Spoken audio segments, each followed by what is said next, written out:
Ya, terkait hal tersebut, pasca penahanan dan juga ditetapkannya Bupati Bener Meriah Ahmadi sebagai tersangka dalam kasus suap fee proyek Oksus kepada Gubernur Aceh, Wakil Bupati Bener Meriah ikut prihatin atas kejadian yang menimpa Bupati.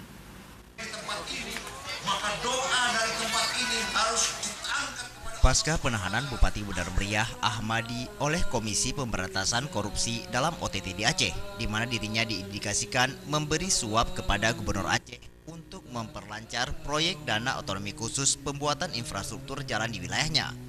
Menanggapi hal ini, Wakil Bupati Bener Meriah, Tengku Sarkawi, dan jajaran pemerintah ikut prihatin atas kejadian yang menimpa sang Bupati.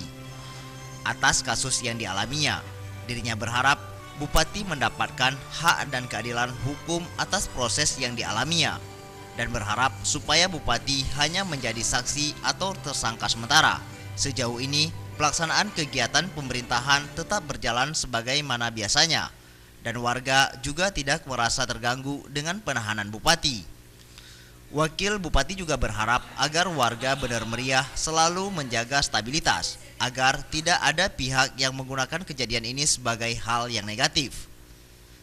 Kami dari pemerintah Kabupaten Bener Meriah, seluruh jajaran mengharapkan kepada semua kita, semua masyarakat, semua pihak untuk tetap menjaga Bener Meriah yang kondusif, yang stabilitasnya terjaga, terjamin. Kita mengantisipasi pihak-pihak yang menyalahgunakan masalah ini kepada hal-hal yang sifatnya negatif. Kami berharap bantuan semua lapisan masyarakat dan pemerintahan agar terus menjaga kondisi yang kondusif hari ini bertahan hingga berikutnya. Sesuai aturan yang berlaku, bila Bupati berhalangan sementara atau tetap, maka wakil menjadi pelaksana tugas sementara sampai adanya putusan lanjutan.